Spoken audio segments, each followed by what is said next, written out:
구약성경 사무엘상 11장 1절에서 11절까지입니다. 사무엘상 하나님 말씀 사무엘상 11장 1절에서 11절까지의 말씀 표준세 번역으로 함께 같이 읽으십니다. 1절에서 11절까지입니다. 같이 읽겠습니다. 암몬 사람 나하스가 올라와서 길르앗의 야베스를 포위하였다. 그러자 야베스 사람들이 모두 나하스에게 우리가 조약을 맺읍시다. 우리가 당신을 섬기겠습니다 하고 제안하였다. 그러나 암몬 사람 나하스는 내가 너희의 오른쪽 눈을 모조리 떼겠다. 온 이스라엘을 이같이 모욕하는 조건에서만 너희와 조약을 맺겠다 하고 대답하였다. 야베스 장로들이 또 그에게 제안하였다. 우리에게 이래 동안만 말미를 주셔서 우리가 이스라엘 모든 지역으로 전령들을 보내도록 하여 주십시오. 우리를 구하여 줄 사람이 아무도 없으면 우리가 항복하겠습니다. 전령들이 사울이 살고 있는 기브아에 가서 백성에게 그 사실을 알리니 백성들이 모두 큰 소리로 울었다. 마침 사울이 밭에서 소를 몰고 오다가 무슨 일이 일어났기에 백성이 울고 있느냐고 물었다. 사람들은 야베스에서 온 전령들이 한 말을 그에게 일러주었다. 이 말을 듣고 있을 때 사울에게 하나님의 영이 세차게 내리니 그가 무섭게 분노를 터뜨렸다. 사울은 결의소 2마리를 잡아서 여러 토막으로 자른 다음에 그것을 전령들에게 나누어 주고 이스라엘 모든 지역으로 말을 전하라고 보냈다. 누구든지 사울과 사무엘을 따라 나서지 않으면 그 집의 소들도 이런 꼴을 당할 것이다. 주께서 온 백성을 두려움에 사로잡히게 하시니 모두 하나같이 그를 따라 나섰다. 사울이 그들을 베색에 모으고 수를 세어보니 이스라엘에서 30만 명이 왔고 유다에서 3만 명이 왔다.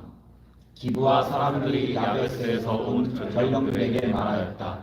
길르앗의 야베스 사람들에게 가서 내일 햇볕이 뜨겁게 내리쬐 그때쯤에는 구출될 것이라고 전하여라. 전령들이 돌아가서 야베스 사람들에게 소식을 전하니 그들이 모두 기뻐하였다. 그래서 야베스 사람들이 암몬 사람들에게 대답하였다. 우리가 내일 당신들에게 나아가 항복하겠습니다. 그때 가서는 우리에게 하고 싶은 대로 하시오.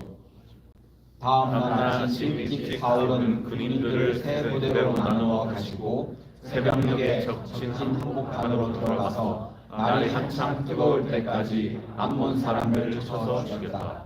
살아남은 사람들은 다 흩어져서 두 사람도 함께 있는 일이 없었다. 아멘. 여러분 동화 좋아하십니까?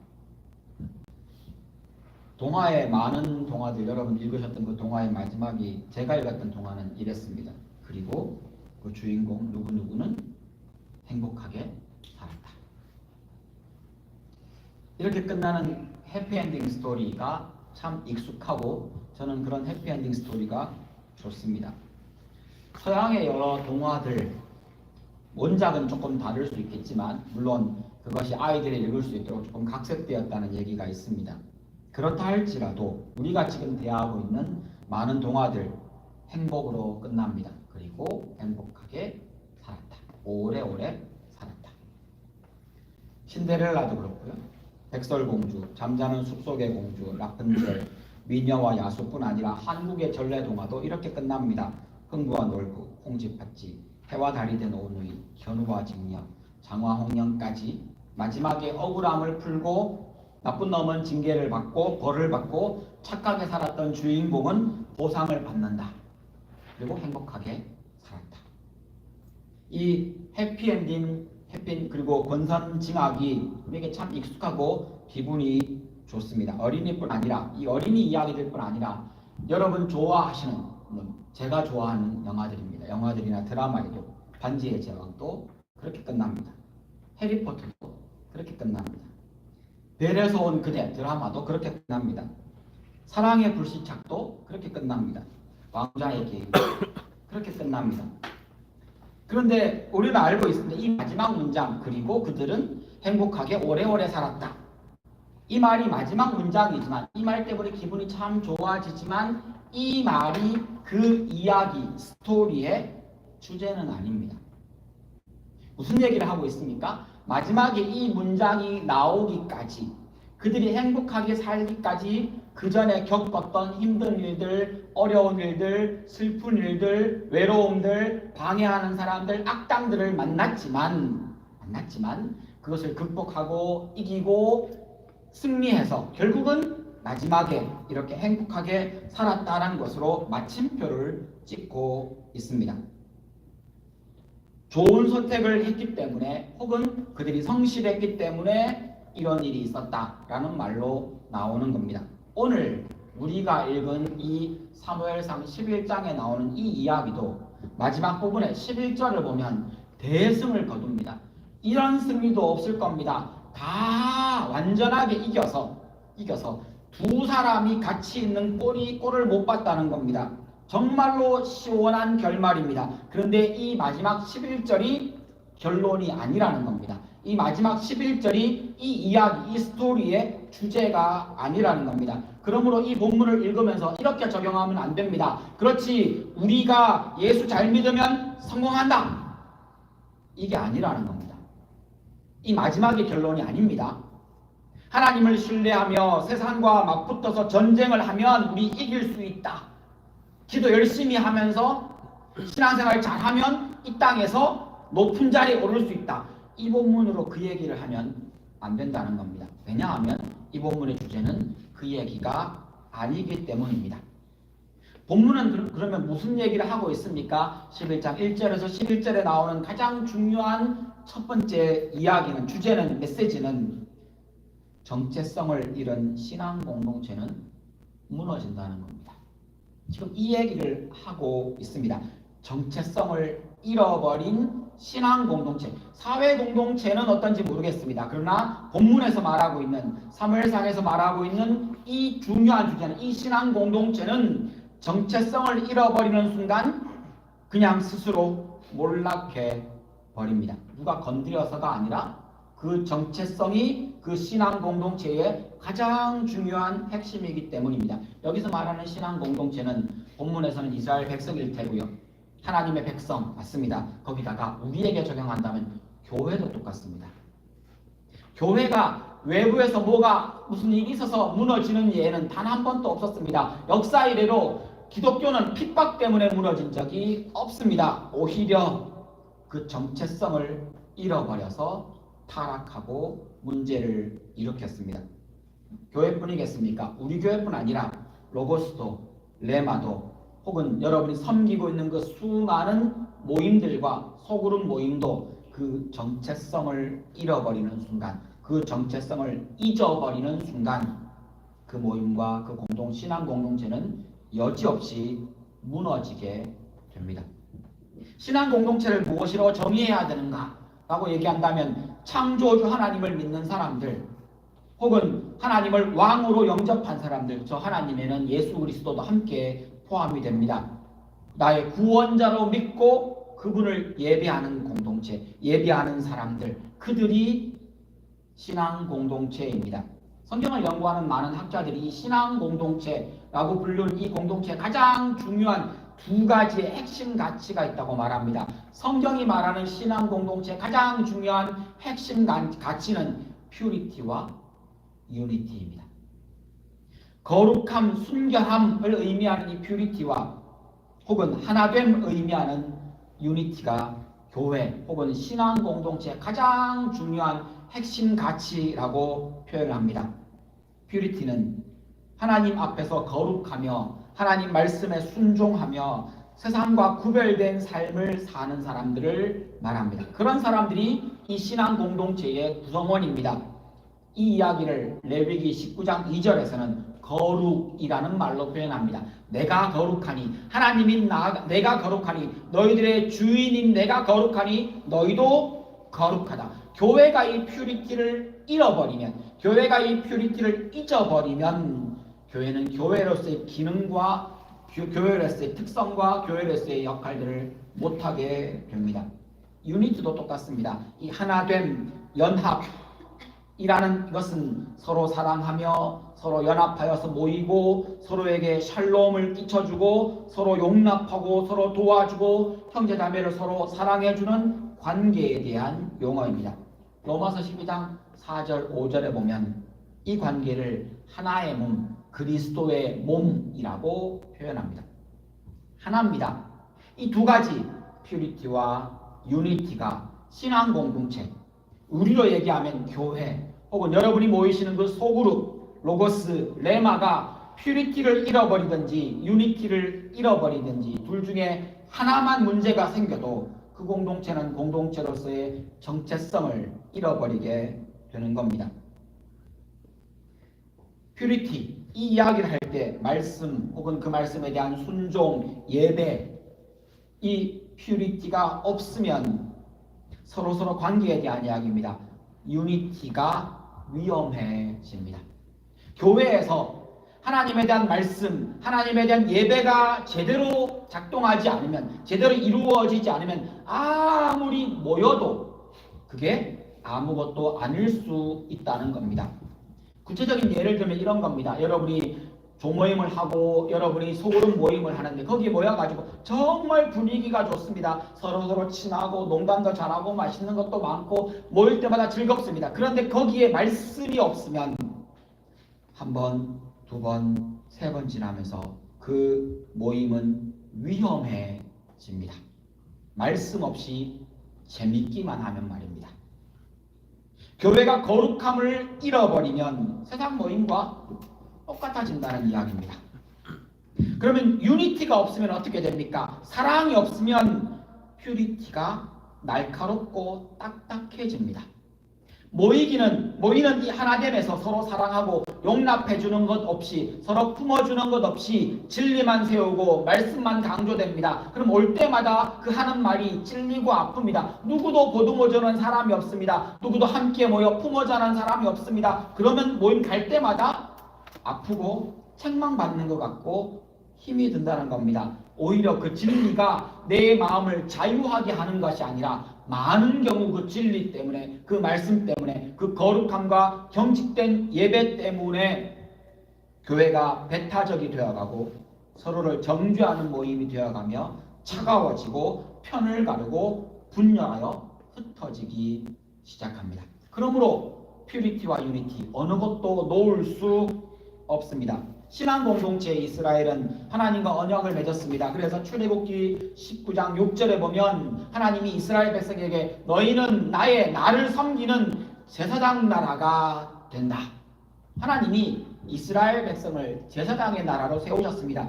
제사장이 뭐하는 사람입니까? 사람과 하나님 사이에서 사람의 제물을 받아다가 하나님 앞에 올려드리며 하나님의 뜻을 하나님이 그 제사를 받으시고 예배 받으시는 것을 돕는 사람. 그러면 이스라엘 나라가 제사장 나라가 된다는 말은 그들이 예배자가 될 뿐 아니라 이방의 많은 나라들에게 하나님의 공의와 하나님의 사랑을 보여주고 그들이 하나님 앞으로 나아오는 것을 도와주는 나라. 이것이 이스라엘 백성의 아이덴티티 정체성인데 이스라엘 백성들이 자기가 거룩함과 자기가 하나됨을 잃어버리는 순간 제사장 나라로서의 역할은 하나도 못하게 된 겁니다.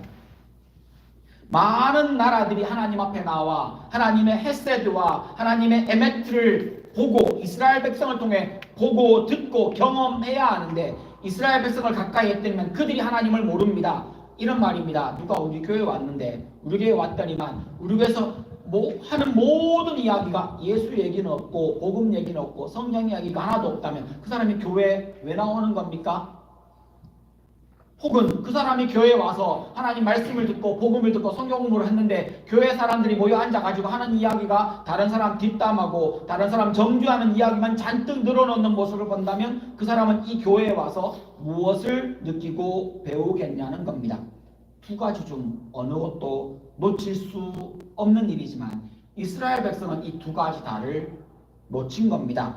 그들이 우상 숭배함으로 하나님을 버림으로 그들은 퓨리티를 잃어버렸고 자기 12지파 중에 한 지파가 어려움을 당하고 힘든 일을 당하면 다 같이 모여서 거기 가서 그들을 도와야 했건만 그들은 자기 일 챙기느라 그 이기적인 마음 때문에 한 지파가 망해가고, 아니 오늘 성경 본문에는 두 지파가 망해가고 있는 상황에서 그들은 침묵하며 자기 일에만 몰두했던 겁니다.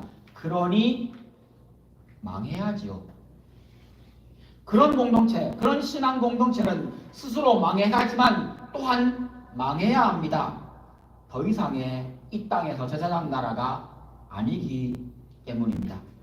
그래서 이 이스라엘 백성들이 이방 나라들에게 괴롭힘을 당하는 것은 너무 당연합니다. 왜요? 이스라엘 백성들의 아이덴티티 정체성은, 그들의 존재 목적은 제사장 나라로서의 존재 목적이기 때문에, 그래서 존재하는 나라이기 때문에 그 역할을 못한다면 사라지는 것이 당연합니다. 괴롭힘 받는 것이 당연하다는 겁니다. 오늘 이 이야기에서 이스라엘이 그 제사장 나라로부터, 그 자리에서부터 떨어져 이방 나라의 괴롭힘을 받는 것은 너무너무 당연합니다.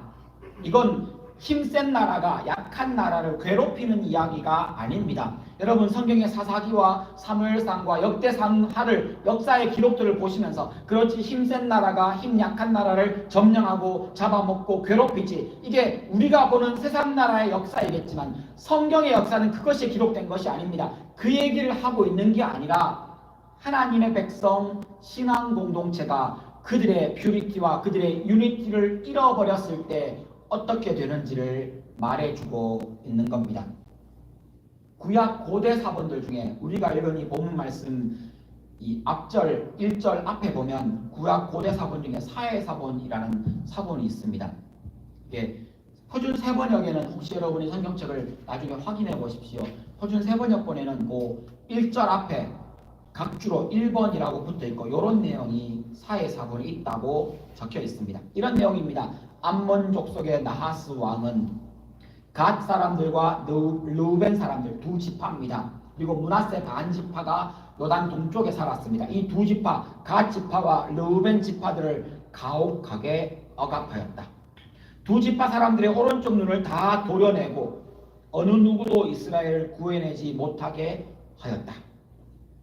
요단 동편에 살던 사람치고 암몬 족속의 나하스 왕에게 오른쪽 눈을 뽑히지 않은 사람은 하나도 없었다. 그러나 암몬 족속에서 탈출한 사람 7,000명이 있었는데 그들이 길라앗의 야베스로 들어갔다. 그리고 약 한 달 뒤에, 그리고 1절이 이어집니다.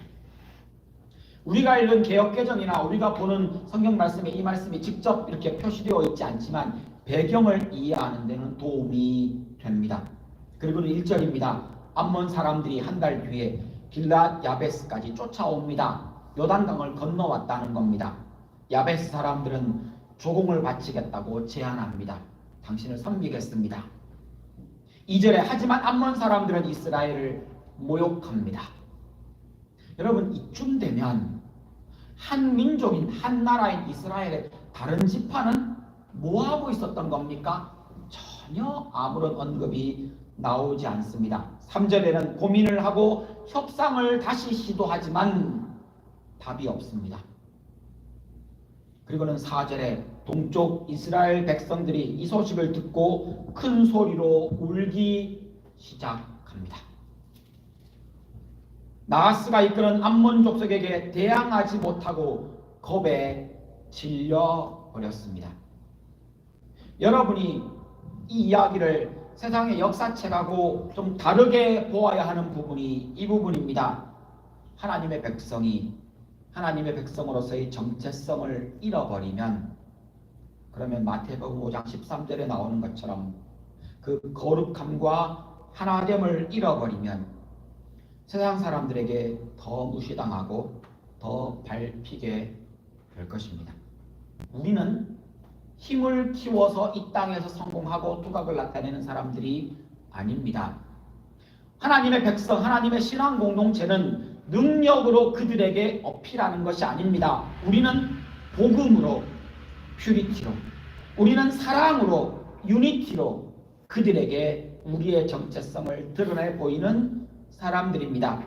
그런데 그것을 잃어버리면요, 그러면 5장 13절에 나오는 것처럼 버려져 밟힐 겁니다. 우리의 능력은 퓨리티이며 우리의 재능은 유니티입니다. 정체성을 잃어버린 신앙 공동체는 무너질 수밖에 없고 무너져야 합니다.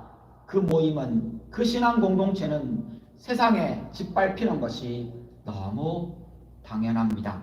그래서 역사 속에서 우리 그리스도인들의 공동체들이 그 퓨리티와 유니티를 지키기 위해 목숨을 걸었던 겁니다.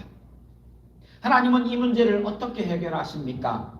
두 번째 메시지입니다. 하나님은 리더와 섬김이를 통해서 그 정체성을 다시 회복시키십니다. 이것을 어떤 사람은 부흥이라고 부르기도 하며 어떤 사람은 이것을 두고 회개운동이라고 말하기도 합니다.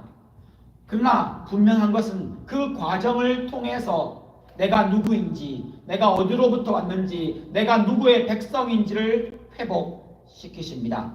가만히 있었더니 교회가 더 좋아지는 경우는 단 한 번도 없었습니다. 여러분, 아무것도 하지 않으면 아무 일도 아무 변화도 일어나지 않습니다. 인생의 이 법칙은 많은 곳에 적용될 겁니다. 특별히 교회는 더더욱 그러합니다. 우리 교회 진짜 좋아, 우리 교회 분위기 정말 좋아. 네, 지금은 그럴 수 있습니다. 그런데 기억해야 하는 것이 있습니다. 여기에서 아무것도 하지 않으면 점점점 세상의 흐름에 내려가게 될 것입니다. 만약 여러분 로고스가 참 괜찮은 공동체가 라고 느끼십니까? 그러하다면 누군가 그 자리에서 땀과 눈물로 섬겼기 때문입니다. 여러분이 친교 시간이 이야기하고 즐거운 교제 시간을 가지게 되는 것, 친교 시간이 좋으십니까? 그건 그 시간을 준비하는 누군가가 있었다는 말입니다. 교회에서 하는 모든 일, 아니 거의 모든 일들은 누군가가 그곳에서 섬기고 시간을 들여 애쓰고 노력하고 기도하고 눈물을 쏟았기에 그 공동체가 그 모습을 가지게 된 것입니다. 오늘 본문 말씀 5절에 보면 정체성을 잃어버린 이스라엘을 위해 하나님은 사울 왕을 준비하십니다. 야베스 사람들의 소식을 듣고 이스라엘 백성들은 큰 소리로 울었지만 그 똑같은 소식을 들은 사울은 6절에 격분합니다.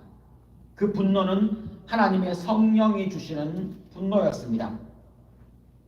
교회가 교회답지 못하고 신앙 공동체가 퓨리티와 유니티를 놓아버리고 교회 안에 잘못된 이단의 가르침이 있고 교회 안에서 끼리끼리 모여서 서로 험담하고 뒷담화하는 모습에 여러분 혹시 분노해 보셨습니까? 여러분 화내셔야 되는 타이밍입니다. 교회에서 진리 아닌 다른 것을 떠드는 사람이 있으면 여러분 듣고 흘리지 마시고 화내셔야 되는 상황입니다. 분노하셔야 되는 상황입니다. 더 나아가서 교회에서 여러분 수모임으로 조모임으로 모였는데 성경 이야기 안 하고 뒷담화 합니까? 상을 뒤엎어 버리십시오. 그게 여러분이 내야 되는 분노입니다. 물론 신앙 어린 사람들은 그럴 수 있습니다. 용납해야지요. 다듬어야지요. 그가 성장하기를 기다려줘야죠. 그런데 그런 사람이 아닌데도 불구하고 교회 리더라고 불리우는 사람이, 순장이라고 불리우는 사람이 혹은 선배가 그딴 짓을 하거든 상을 뒤엎어 버리십시오. 그게 우리가 내야 되는 분노입니다. 어떻게 해서 교회에서 화를 낼 수 있습니까? 아니요. 그런 것에는 분노하셔야 합니다. 사울의 분노가 바로 그런 겁니다. 내가 따돌림 받고 내가 상처받아서 그러는 게 아닙니다. 누군가가 나를 욕해서 화내는 게 아닙니다. 내가 손해봐서 화를 내는 게 아닙니다. 교회가 교회의 모습을 잃어버렸기 때문에 화내셔야 됩니다. 성령 하나님의 역사로 여러분들이 그런 일에 무섭게 분노를 터뜨리시는 여러분 되시기를 주님의 이름으로 축원합니다. 그것이 우리가 해야 될 일입니다. 7절 말씀에 보면 사울 왕이 소 2마리를 토막 내어서 잘라 모든 이스라엘 지파에게 보냅니다. 사울과 사무엘을 따라 나서지 않으면 너희들 집안의 소들도 이런 꼴을 당할 것이다. 하나님이 모든 백성에게 두려움을 주셨고 모두 하나같이 나아옵니다. 사울 왕이 일종의 퍼포먼스입니다. 이렇게 보여주는 어떤 것을 한 것은 소를 토막내어서 보낸 것에는 두 가지 상징적인 의미를 담고 있다고 볼 수 있습니다. 그 첫 번째 의미는 그들의 이기심에 대한 분노입니다. 이렇게 묻는 겁니다. 이 일이 남의 일이더냐? 너희 동족이 저 지파, 르우벤 지파와 한쪽 눈이 다 뽑혀서 저렇게 굴욕을 당하는데 너희들은 침묵하고 있느냐? 우리의 동족이 눈이 뽑히고 모욕을 당하고 노예처럼 착취당하며 살아가게 생겼는데 너희는 너희 형제를 너희 집 소만도 못하게 여기느냐? 소는 아까우면서 너희 형제는 아깝지 않더냐? 라는 질문을 던지고 있는 겁니다. 두 번째 의미는 이 토막난 소의 모습이 이스라엘의 현재 모습을 보여줍니다. 어떤 모습입니까? 하나로 붙어 있어 살아있는 소인데 그게 다 떨어져 조각나서 흩어졌습니다. 죽은 겁니다. 마치 이스라엘이 각자 자기의 삶을 사느라 자기 지파, 자기 가족, 자기 가문 일으키고 그 일을 하느라 이기적인 마음으로 나 잘 살아보겠다고 시간 들이느라고 내 동족, 내 형제가 어떤 일을 당하는지도 모르고 있는 그 상태, 그 소의 몸이 조각조각 나 있는 그 잔인한 모습을 보는 것처럼 하나님이 보시는 이스라엘이 그러했다는 겁니다. 사울이 화내는 이유입니다. 서로 돕고 서로 지켜줘야 할 믿음의 공동체인데 서로 나몰라라는 모습은 마치 죽어서 토막난 소와 같습니다. 사울은 지금 이스라엘 하나님의 백성의 정체성을 말하고 있습니다. 너희들이 누구냐? 교회가 무엇이냐? 하나님의 백성이 어디 있느냐?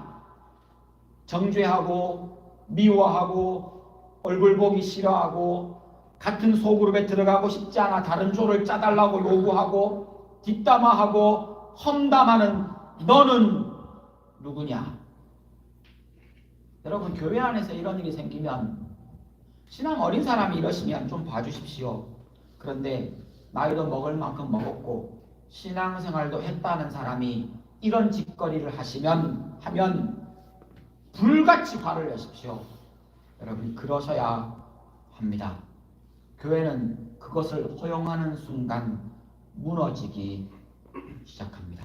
그 사람만 무너지는 게 아니고요. 교회 전체가 무너집니다. 하나님은 사울 왕을 통해서 우리의 신앙 공동체, 하나님의 교회, 하나님의 백성이 어떤 모습이어야 하며 리더와 섬김이가 어디에 초점을 두고 섬겨야 하는지, 우리가 섬기면서 무엇을 향해서 가야 하는지, 무엇을 지켜야 하고 무엇을 허용해 주어야 하는지를 말해주고 있습니다. 지난주에 함께 나누었던 그 말씀 생각나십니까? 하나님이 리더를 세우십니다. 리더는 섬김이는 하나님이 세우시는 겁니다. 하나님이 섬김이를 세우시고 우리는 그 섬김이들이, 그 리더가 혼자 일하지 않도록, 혼자 두지 않고 혼자 눈물을 흘리지 않도록 그의 어깨를 붙들어주며 혼자 일하지 않도록 우리의 손을 보태어주며 함께 하는 것이라고 함께 말씀을 나누었습니다. 하나님이 사람을 통해 일하시듯이 우리도 하나님이 세운 섬김들과 함께 일해 나가야 합니다. 그러면 이 말씀에 이어 오늘 말씀은 하나님이 세운 리더, 하나님이 세우신 섬김이가 무엇을 해야 하는지 고민해야 한다고 우리에게 질문을 던집니다. 더 나아가 우리 교회, 우리 로고스, 우리 레마, 우리 소그룹 모임에서 하나님의 눈이 어디에 머물러 있는지를 본문 말씀을 통해 확인할 수 있습니다. 전쟁에서 이겼다. 사실은 이건 하나님의 관심사항이 아닙니다. 여러분, 전쟁은 하나님께 속한 것이고 하나님이 굳이 그 군인들이 필요했겠습니까? 아니요. 가나안 땅을 점령할 때에도 성경에 나오는 여러 구절들을 보면 이스라엘 백성들이 전쟁에 막 뛰어나가면 하나님이 그 앞에 왕벌을 보냈다라고 기록합니다. 벌도 그냥 벌이 아닙니다. 아마 손가락만큼 굵은 벌이었겠죠. 그 왕벌들이 가서 쓸어버립니다. 거기다가 우박이 떨어집니다. 거기다가 하늘에서 불덩어리들이 떨어졌다고 얘기합니다. 하늘이 깜깜해지고 불덩어리가 떨어집니다. 우박 쏟아집니다. 벌들이 날아가 쏩니다. 이스라엘 백성들은 칼로 된 이 칼이 없습니다. 다 몽둥이 아니면 돌멩이 들고 싸우는 시기입니다. 막 쫓아갔더니만 함성 지르면서 막 쫓아갔더니만 다 쓰러져 있습니다. 그것이 가나안 땅 점령의 전쟁이었습니다.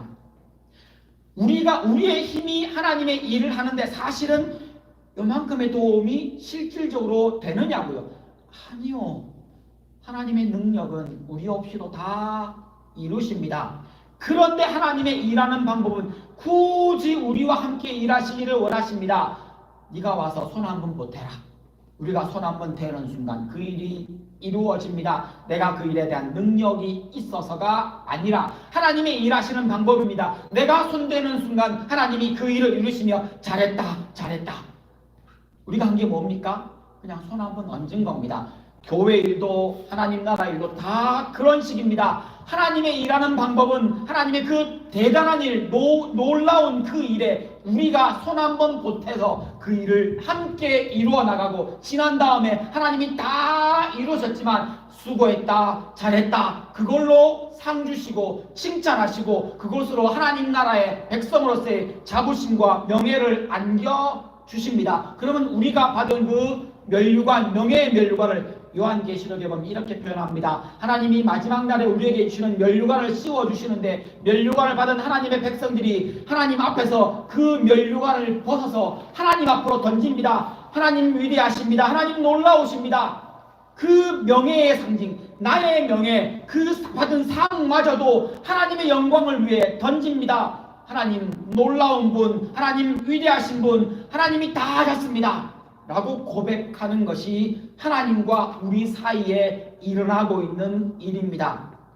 그러므로 이 전쟁, 사울 왕이 이스라엘 백성들을 모아가지고 이 암몬 자손들을 이겼다고 하는 이 전쟁, 실제로 이들이 가서 싸웠지만 그러나 이 전쟁을 이기게 하신 건 이전에도 그랬고 지금도 그러하듯이 하나님이 하신 겁니다. 손 한번 보태라. 이게 우리에게 요구하시는 하나님의 요구입니다. 여러분, 교회 일 할 때 사람이 많이 모이는 거 참 좋습니다. 기분 좋습니다. 즐겁습니다. 뭔가 더 보람 느낄 것 같습니다. 그러나 그게 우리의 목적이 아니라는 겁니다. 대단한 퍼포먼스를 만들어내고 대단한 큰 행사를 유치하고, 아니요, 그건 우리가 세상에서 배운 세상의 기준으로서의 평가이고, 하나님은 그렇게 보지 않으십니다. 하나님이 우리 없이도 다 하실 수 있는 일을 우리에게 손을 보태라고 요구하시며 우리에게 무엇을 요구하십니까? 순종해라. 퓨리티입니다. 하나 되어라. 유니티입니다. 그 일하면서 싸우지 마라. 그 일하며 순결함으로, 말씀에 순종함으로 그 일을 끝까지 해내라. 하나님이 우리에게 원하시는 것은 전쟁의 승리가 아니라 퓨리티와 유니티입니다. 섬김 여러분, 리더 여러분, 이거 잊으시면 우리의 일이 세상 일과 다를 바가 없게 된다는 겁니다. 물론 우리는 사람인지라 우리가 얼마나 약합니까? 일 해놓고 누군가가 칭찬해주지 않으면 잘했다, 수고했다, 멋지다, 맛있다 이런 얘기 안 해주면 우리는 마음이 상하는 사람들입니다. 그러니 우리는 그에게 사랑하는 마음으로 좋은 피드백과 수고했다, 땀 흘렸다 칭찬해주고 어깨 두드려주는 것은 우리의 유니티 맞습니다. 그럼에도 불구하고 어디를 바라봐야 하고 무엇을 추구해야 하는지를 자꾸 되뇌이십시오. 자꾸 되뇌이십시오. 우리의 성정이, 예수 믿는 우리의 성정이 여전히 죄성을 안고 살아가는 사람들인지라 우리들은 이 땅을 살아가면서도 세상의 방법에 익숙한 사람들입니다. 우리 다 알지 않습니까? 내가 얼마나 쉽게 넘어질 수 있는 사람인지. 그래서 되뇌어야 합니다. 그래서 곱씹어야 합니다. 그래서 구약성경과 신약성경에 한결같이 말합니다. 주의 말씀을 주야로 묵상하고 암송하고 되뇌이고 그 말씀 붙들고 기도하며 그 순간을 퓨리티와 유니티를 향해 나아가는 겁니다. 암몬과 나하스 이 전쟁에서 승리했다는 11절의 언급은 마치 그들은 그렇게 행복하게 오래오래 살았습니다 라는 말 정도입니다. 그게 주제가 아니고 그게 스토리의 팀이나 메시지가 아니라는 겁니다. 그냥 행복하게 살았다는 겁니다. 우리는 이미 예수 그리스도로 세상과의 전쟁에서 이겼습니다. 여러분, 우리는 이미 이긴 전쟁을 하고 있습니다. 오히려 우리가 마음을 먹고 애써야 할 부분은 신앙 공동체, 교회입니다. 우리의 적은 교회 밖에 있는 세상 사람들이 아닙니다. 우리는 그들과 싸우는 것이 아닙니다. 오히려 우리의 적은 내 속에 혹은 우리 가까이에 있는 우리 형제자매의 고통에 무감각한 나의 이기적인 마음이 나의 적입니다. 나 편안하니까 다 편안한 줄 압니다. 우리는 그런 사람입니다. 나 기분 좋으면 다른 사람 다 기분 좋은 줄 압니다. 나 슬프면 다른 사람 다 슬픈 줄 압니다. 나 잘 먹고 잘 살면 다른 사람 다 잘 먹고 잘 사는 줄 압니다. 그래서 그리스도인은 한 번 더 주변을 돌아보아야 합니다. 그것이 우리들이 할 일입니다. 혹 혼자 힘들어하는 사람은 없는지, 혹 혼자 아파하는 사람은 없는지, 혹 공동체에서 혼자 일하면서 버거워하는 사람은 없는지, 혹 하나님 말씀에 순종하는 것이 힘들어 어떻게 해야 될지 헤매이고 있는 사람은 없는지 돌아보며 그들과 함께 손을 잡고 교회를, 신앙 공동체를 세워나가십시오. 우리가 싸워야 하는 적은 저 밖에 있는 것이 아니라 우리 속에, 우리 공동체 안에 존재하는 우리들의 이기적이고 편협한 마음, 바로 거기입니다. 신앙 공동체의 퓨리티와 유니티를 위해 분노하십시오. 그리고 하나님의 교회를 위해, 공동체를 위해, 퓨리티와 유니티를 위해 애쓰는 하나님이 이끄는 좋은 일꾼이 되어 주십시오. 기도하시겠습니다. 우리 교회, 우리 로고스, 우리 레마, 우리 소그룹이 예수 그리스도의 몸으로 교회다움을, 퓨리티와 유니티를 잘 지켜나가게 달라고 여러분이 속해 있는 그 소그룹 신앙 공동체를 위해서 함께 기도하시겠습니다. 함께 기도하십니다.